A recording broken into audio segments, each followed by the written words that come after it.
Buenas noches, mi nombre es María Gemma Salvador, soy abogada y escritora. He publicado varios libros en diversas plataformas literarias como Amazon, eBay, La Casa del Libro y otras. También podéis encontrarme en redes sociales como Facebook, Twitter, Pinterest, LinkedIn, YouTube e Instagram. Siguiendo con el ciclo de novela histórica, de la cual ya he publicado varias inéditas que tenía en este canal mío de YouTube, vamos a abordar ahora una que es una novela histórica, pero ambientada a principios del siglo XX, del siglo pasado. Es una novela, por lo tanto, contemporánea, que se llama Oro a cualquier precio. Es una novela romántica con elementos dramáticos y es una novela que, bueno, los personajes les pasan muchas cosas, no precisamente agradables, pero tienen una fuerza y una garra que va a sorprender. Y empieza así, el escenario. Hoy por fin he conocido al amante de mi padre, la hermosa María Celeste. Sinceramente no esperaba que fuera tan joven, aunque las queridas de los hombres mayores suelen serlo, lo cual me ha sorprendido favorablemente. Sin embargo, a pesar de todas sus gracias y virtudes que posee en abundancia, hay algo que me deja helado y me pone los pelos de punta y me horroriza cada vez que veo a esa mujer. Más tarde lo explicaré detenidamente. Mi padre es un hombre de unos 65 años, que pueden ser 50 perfectamente, pues se conserva bien y siempre ha tenido una figura apolínea. No ha fumado ni bebido con exceso y su trabajo de abogado se lo ha tomado con mucha calma. Su único vicio, y sonríe al decirlo, ha sido ella, María Celeste. Hoy, que está jubilado y retirado voluntariamente en el campo de una finca que poseemos cerca de Extremadura, puede que me lo cuente y se desvele el secreto de María Celeste, porque estoy seguro de que debe haber algún misterio. Encontré a mi padre en una butaca cerca de la estufa, pues era un día muy frío a pesar de la primavera. Llevaba puesto un batín muy elegante, verde, y unas pantuflas de terciopelo del mismo color. Un criado le estaba sirviendo el té. Mi padre me acogió con esa jovialidad que siempre en su presencia me hacía sentir un niño a pesar de mis 38 años. Pero era agradable verse tratado como un muchacho cuando hacía ya tiempo que no lo era. Nuestra finca era una villa edificada cara al norte, grande y con muchas y buenas habitaciones, tal y como se construían antes, soleadas y hermosas.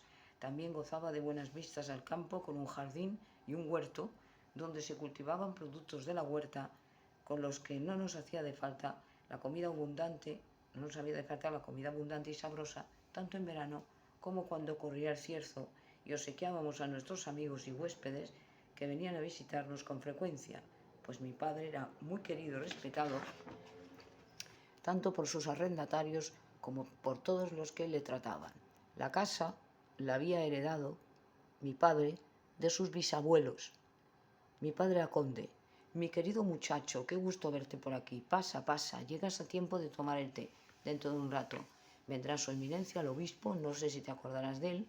Ahora somos muy amigos. Cada tarde al ponerse el sol aparece por aquí y tenemos nuestras charlas teológicas y jugamos al ajedrez. Te aseguro que no te aburrirás. Julián, recoja el abrigo del señorito y traiga otra taza. El señorito se va a quedar con nosotros. Mi conocimiento del obispo databa de cuando era muy pequeño y asistía con su familia, con mi familia, a la iglesia de los Andes, actos litúrgicos. Ahora ya no creía en nada, mejor dicho, ni siquiera me lo planteaba. Sospecho que fue un cansancio de la excesiva práctica de la Biblia lo que me llevó al hastío y más tarde a la indiferencia. Ya no creía en nada. Yo, que en otro tiempo había sido monaguillo y me extasiaba entre los grandes santos, vírgenes y ángeles, soñaba con ofrecer mi vida a Cristo y ser misionero. Es curioso las vueltas que da la vida. Tampoco me casé, y si permanecí soltero no fue por un deseo de soledad y misoginia, sino porque no encontré a la mujer que yo esperaba, y con el paso del tiempo estoy seguro de que nos vamos haciendo más exigentes. El obispo de X, Monseñor, era un hombre de la misma edad de mi padre y de carácter muy abierto, con quien se llevaba muy bien. Aunque mi padre, que no había sido excesivamente religioso, cumplía por amor a mi madre y no se perdía ni una misa. Últimamente había vuelto a la infancia y se pasaba el día entre paseos y charlas cómodamente instalado como un terrateniente del siglo XIX. Él imitaba mucho a los nobles ingleses y adoptaba su forma de vida, porque decía que era eso, después de todo, lo que se esperaba de un noble señor extremeño. Mi única pasión, volviendo a mí, era la esgrima, que también hacía mucho que no practicaba, pues me había ido a América, y la lectura. Podía también pasarme horas junto al fuego leyendo un buen libro, porque soy de la opinión que junto al llantar y comer, el leer es uno de los placeres más grandes que existen. Pero volvamos al obispo. Este, que se conservaba bien, pese a su edad, llevaba la conversación hacia la discusión teológica, sacando a reducir el tema del diablo, de quien decía que pese a los años transcurridos se sabía muy poco. El diablo o el mal, común en todas las culturas, no era el hombrecillo con cuernos y patas de cabra, tan repulsivo, sino la conciencia cósmica que pretendía inclinar la balanza hacia el otro lado. El mal era un tema tan fascinante que pronto me vi inmerso en la conversación. Disculpe, ilustrísima, pero el mal tiene hoy razón de ser. Ya no estamos en la época oscura, sino en el siglo XXI o XX. Es absurdo, no tiene razón de ser. Se equivoca Gladiolo.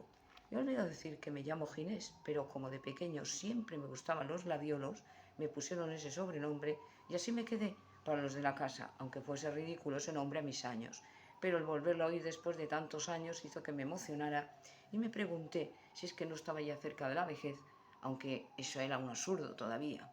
El obispo rectificó al ver mi cara y pareció darse cuenta de que yo había crecido, así que dijo: «Perdón, don Ginés, disculpe usted, pero como le conocí de chico, queda usted disculpado». Mi padre aprobó esa réplica de caballero, con lo cual su ilustrísima prosiguió: «El diablo o el malo, como se le llama también en las escrituras, no es una fábula para asustar a los niños, sino un ser muy real, por desgracia, y muy inteligente. La pregunta que usted acaba de hacerme refleja que su negación es su baza más fuerte. A la par que la sociedad se moderniza, el demonio también lo hace. No es ridículo pensar en él, después de todo, negarlo es negar a Dios, pues él mismo lo ha dicho que existe, y sin uno no puede existir el otro. Por desgracia, hoy el mundo está tan ciego que no lo ve. Tan peligroso es negarle como subestimar su valor. No seamos locos». Y respecto de las posesiones, mi querido conde, las posesiones de la época de Jesús se han ido diluyendo en otras más sofisticadas. Llamémosle drogas. ¿Y el pacto con Lucifer?, preguntó Ginés. La trae la idea, ¿no es así? Como a todo joven. El diablo ama la aventura. Es el único poder que le queda.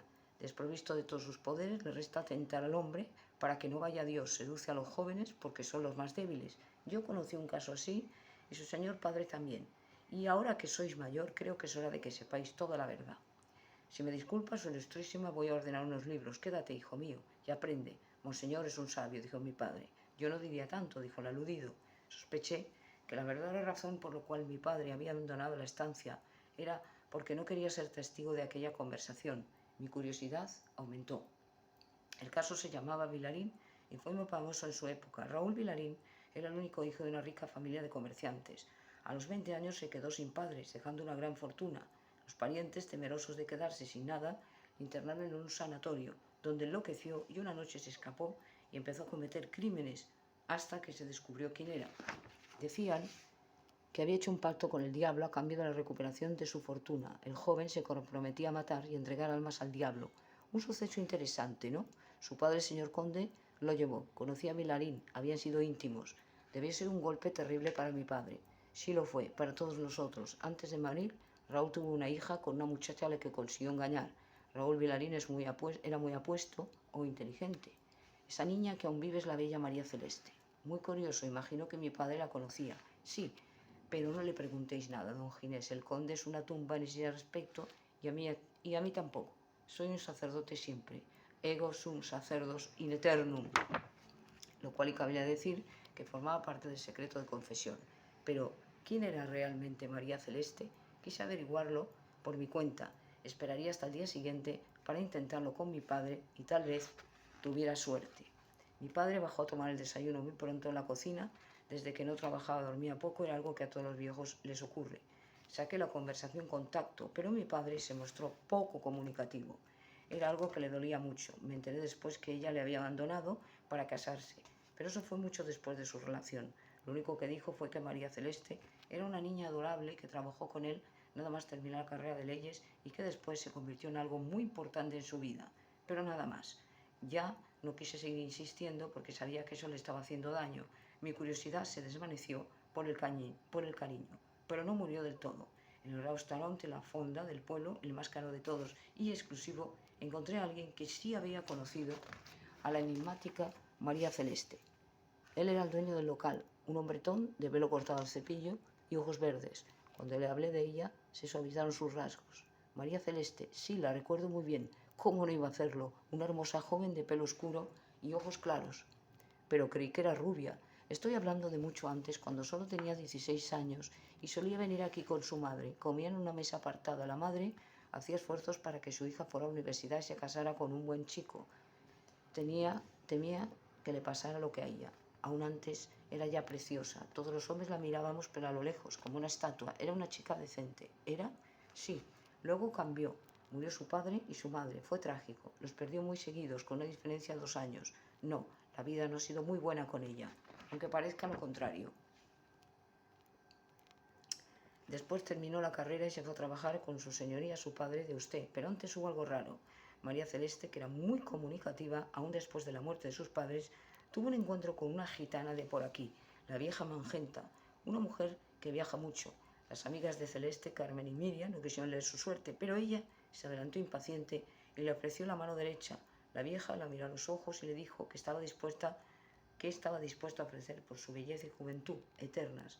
María, animada por la fiesta y el vino, dijo entonces que por ser siempre hermosa y joven, estaría dispuesta a entregar su alma al diablo.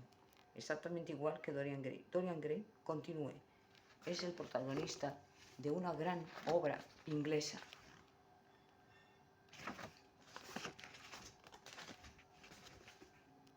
Muy bien, solo sé que después de aquello cambió, fue otra persona. Se marchó al extranjero durante un tiempo y cuando regresó era una rubia platino tan bella que cortaba la respiración. Luego iba vestida y se movía. Señor, ¿sabe qué quiero decir, no? Puedo entenderlo. No, no lo creo. Usted ha visto chicas guapas y las del cine, pero creo que la Monroe, comparada con ella, era una aficionada. Celeste era puro veneno. Solo verla y oírla te ponía a 100. Si te sonreía y te miraba con aquellos ojos, estabas perdido. Ya no te acordabas de tu familia. Parece absurdo, pero funcionaba. Su padre usted le ayudó mucho, pero disculpe, creo que tampoco fue una excepción. Estaba como los otros, quería tenerla siempre con él. Era muy celoso. Aquella imagen de mi padre como un hombre celoso no podía imaginármelo. Decidí hacer de investigador privado. Era algo que me encantaba. Empecé por Carmen. Para suerte mía, Carmen y Miriam eran hermanas y vivían juntas, por lo que no tenía que desplazarme. Vivían en una casita aparcada cerca del río y apenas salían de sus casas. Tenían las dos entre 36 y 40 años.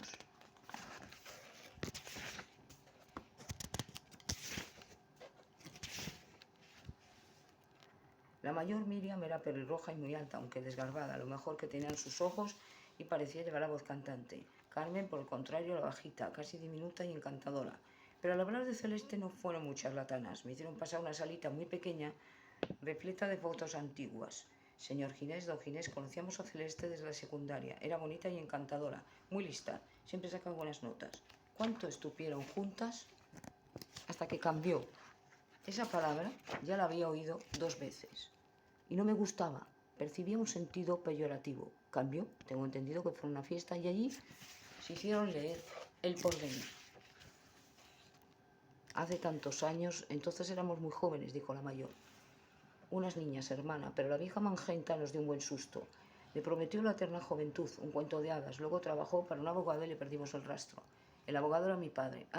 Idéntica expresión en las dos, aunque me pareció que ya lo sabían por sus miradas. ¿No la volvieron a ver? Nunca. Pero nos dejó una carta. Tenga, antes de irse, dijo Carmen, cuando ya me iba. Era una carta azul perfumada, como las que se usaban antes entre las niñas bien para con sus amigas. Carmen las coleccionaba. Parecía ser la que sentía un mayor aprecio por Celeste y la más parlanchina. Me guardé la carta y le di las gracias. Abrí la carta en casa, en mi gabinete, mientras mi padre había ido a cazar con unos amigos. El contenido de la carta era el siguiente. Queridas amigas, con esta carta me despido a las 2, pues dentro de unos días me voy a Chicago para seguir un cursillo y creo que tardaré en volver un tiempo.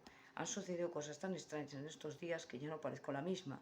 Desde el día aquel de la fiesta de Bárbara y aquella horrible gitana, Mangenta, siento que he cambiado. Hay veces que soy yo, pero otras en que mis malos pensamientos y malos deseos aparecen otra vez y afloran a la superficie como en la novela de Robert Louis Stevenson, El Dr. Jekyll y Mr. Hyde, aquel libro que tanto nos gustaba, El retrato de Dorian Gray de Oscar Wilde. Yo quería ser siempre joven y bella, por lo que es lo único que vale la pena, y aquella gitana se dio cuenta. Los gitanos saben muchas cosas, son medio brujos. Me da miedo pensar que haya podido surtir efecto el pacto. Seguramente os reiréis de aquello que hace ahora medio año y que puede ser una obsesión, pero ¿y si fuera verdad? ¿Y si no envejeciera? Sabéis, queridas amigas, que mi padre estaba loco y cabe la posibilidad de que me haya podido transmitir algunos de sus genes enfermos. Mi padre enloqueció a los 30, aunque aún antes ya empezó a tener síntomas. Una parte de mí desea que eso ocurra porque me atrae, me refiero claro está a lo que me dijo la gitana, y luego sabéis lo que me ha costado estudiar sin medios económicos y mi vida de pobre huérfana. Deseo ser feliz, pero no sé lo que tendré que pagar por ello. De momento he conocido a un abogado maravilloso, que es también un conde de alta sociedad y que se interesa por mí, y creo que fue amigo de mi padre. Bueno, esperando que estéis bien las dos, se despide de vosotras esta vuestra amiga que os quiere, María Celeste.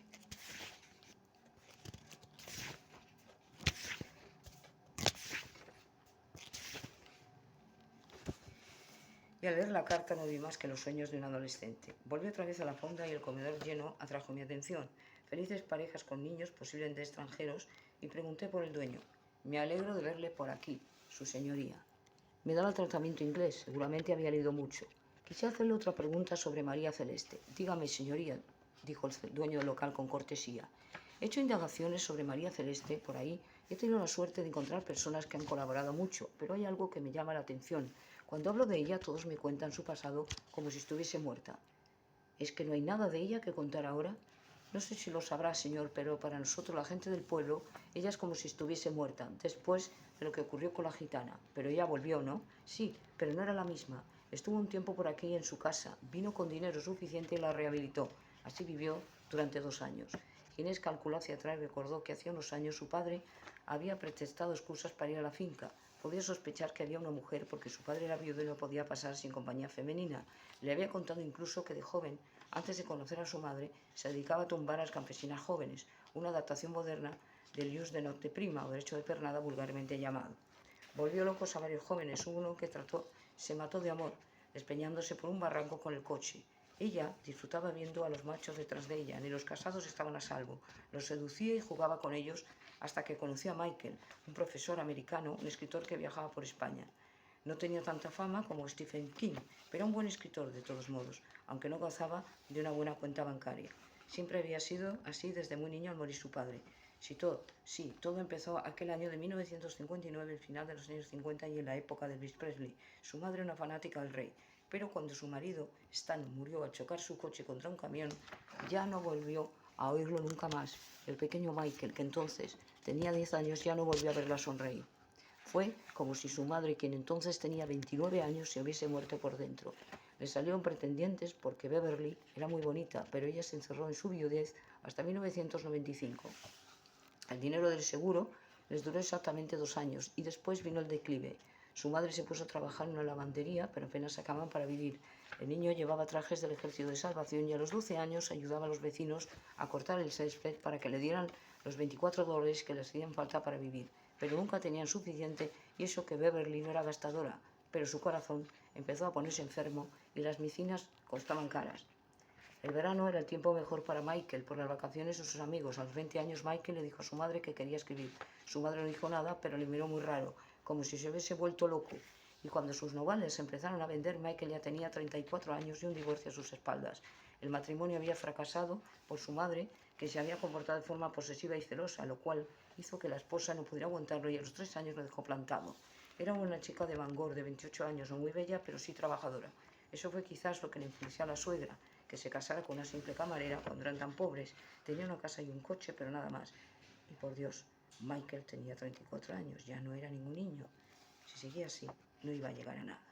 Por eso tuvo que tomar la determinación de dejar a su madre y a su país. Así fue viajando por varios países hasta que se quedó en Londres. A sus 46 años conoció a María Celeste y se casó con ella porque era la única mujer que podía hacerle olvidar a su madre. El matrimonio duró muy poco, pero esta vez no fue por la suegra, sino por la propia María Celeste, quien de pronto empezó a tener comportamientos neurasténicos. Estaba obsesionado con la juventud. Se había casado pasada la treintena y aparentaba ser una joven de 22, pero temía que se envejeciera. Tuvo una hija, Derby, y se escapó un buen día de su marido sin decir más y buenos días. La niña tenía 3 años y era preciosa, rubia, con los ojos verdes, muy parecida a su madre. Pero María Celeste no quiso, no supo hacerse cargo de ella y la dio a la custodia al padre. Al cabo de unos meses ella volvió, estaba enferma y empobrecida. El marido cuidó y admitió a su mujer por compasión, pero su hija no estaba. Derby se hallaba de vacaciones en Estados Unidos con la abuela. El camarero la llamó al dueño y la charla se interrumpió. ¿Puedo ver la casa de ellos? Cuando quiera. Está en venta. Es al final del camino una cuesta. Gira a la derecha. Michael era el marido de María Celeste y pudiera ser que aún estuviera allí. Si así era, Ginés tenía que hacerle un par de preguntas. Subió con el Robert por la calle cuesta arriba hasta la cuesta. Estaba en una zona residencial llena de palmeras y torres señoriales, con sus jardines pulcramente atendidos y los propietarios que jugaban al tenis y tomaban el sol junto a la piscina. Hacía buen tiempo y Ginés se encontró a gusto. Al final de la avenida había una casa roja con formas redondeadas. Era la casa de María Celeste y allí se perdía su rastro. Llamó al timbre después de ojear el pequeño jardín y esperó. Un hombre salió a abrirle, tendría 40 y tantos años, muy atractivo, con el pelo rojo y los ojos azules muy irlandés. Le sonrió. ¿Señor Hanley? Sí, buenos días. Soy Ginés Alar del Rey. Pase, Lord Ginés. Me temo que no soy Lord, mi padre es el conde. Es igual, señoría, en Inglaterra el hijo de un conde es un Lord. Dicho lo cual me hizo pasar al salón. El salón era también comedor de estilo rústico y de color verde. ¿Una cerveza? Sí, por favor. Las tengo siempre a mano, bien frescas, las compro por cajas de 8. Usted se está haciendo ya bastante popular. Aquí, señoría, no lo sabía. Bueno, esto es un pueblo pequeño y se sabe todo. En cierto modo, nos conocemos todos. Bien, entonces, señor Hanley, podemos ir directamente al grano si le parece. Muy bien, pregunte. Es sobre su esposa, María Celeste. El semblante de Hanley se ensombreció un poco. Mi ex esposa, ¿qué quiere saber de ella? ¿Cuánto hace que no la ve? Hace un par de meses desde que nos divorciamos. Disculpe la curiosidad, pero ¿no noto en ella nada errado? ¿Cómo qué, señoría? Una obsesión por la juventud. Así que sabe eso, los del pueblo han debido hablar bien. Mi mujer era, como usted ya sabe, seguramente la hija de un loco. Hace años, cuando era una adolescente, tuvo una experiencia con una gitana a la que, por lo visto, dio mucha importancia y cuando empezó a pasar el tiempo se obsesionó con la pérdida de la juventud y la belleza. Para algunas personas, el paso del tiempo resulta muy duro de asimilar y eso puede dar lugar a una depresión. Pero el tiempo todo lo cura y se acaba aceptando. Todos lo hemos hecho. Sin embargo, su mujer era joven cuando se casó con usted. Sí, una treintañera. Un poco pronto para preocuparse. Mi mujer, señoría, era una narcisista, una mujer que solo vivía para sí misma, incapaz de amar a nadie. Ya ve que le estoy hablando con el corazón en la mano. Ni siquiera fue capaz de hacerse cargo de nuestra hija Derby y el juez me dio la custodia. ¿Sigue queriéndola a pesar de todo? Sí. Aún me importa, es la madre de mi hija, pero ha habido muchas cosas entre nosotros que dificultan la convivencia. Mi mujer me llegó a faltarme el respeto como marido y como hombre y en esas circunstancias ya no puede haber amor entre nosotros, aunque sí la compadezco. ¿Y no se ha preocupado de buscarla? No, señoría, no he sentido deseos de volver con ella, pero si ella decide volver, la admitiré. Una actitud muy noble, señor Hanley. Ella era mi esposa, no puedo dejarla abandonada y está enferma. La locura de su padre y la convivencia con él debió ser terrible para ella. Raúl Vilarín era un hombre celoso, posesivo, que veía a su hija como algo de su propiedad. ¿Abusó de ella? No lo sé. A mí nunca me lo mencionó, pero creo que sí por sus comportamientos. Sin embargo, la relación con su padre y usted pareció curarla de momento. ¿Un reposo en su locura, tal vez? Mire, señoría, tal vez yo no sea psiquiatra, pero he oído mucho. En mi opinión, María Celeste es un caso típico de lo que acuerda. Y si todavía no la han cerrado, es porque no ha violado las reglas sociales. Ella no es peligrosa, salvo para sí misma.